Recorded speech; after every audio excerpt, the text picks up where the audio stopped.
Patuloy sa ating mga balita, nanatiling mabenta ang mga pangunahing prutas tulad ng mangga, watermelon, apple at papaya. Gayon din ang mga tinapay ngayong buwan ng Ramadan. Wala namang malaking paggalaw sa presyo ng karamihan sa mga ito sa Cotabato City. Ang News Now sa report. Mabenta ang mga prutas sa lungsod ng Cotabato tulad ng mangga, watermelon, apple at papaya, lalo na tuwing hapon bago mag-iftar. Ayon sa ilang mga vendor, nananatiling maayos ang presyo ng mga ito at wala namang naitalang malaking pagtaas.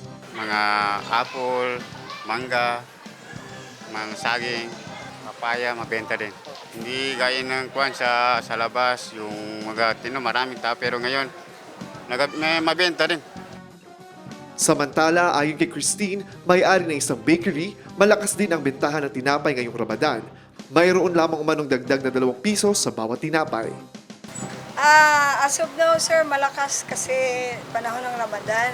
Usually, ang mabenta ngayon, sir, is itong cream bread, itong mga loaf bread special.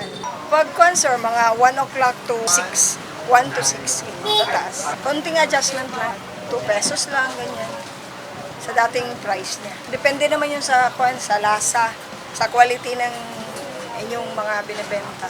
So sa amin, sir, sa ngayon, observe ako, parang malakas siya.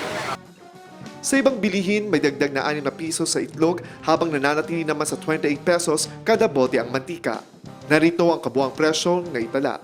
Karaniwang nagsisimula ang operasyon ng ilang tindahan sa Mega Market mula alas 2 ng hapon hanggang alas 6 ng gabi. Sa kabila ng bahagyang paggalaw sa ilang produkto, nananatili matatag ang supply at presyo ng mga pangunahing bilihin ngayong Ramadan sa lungsod. Marcus Uy, iMinds, Philippines.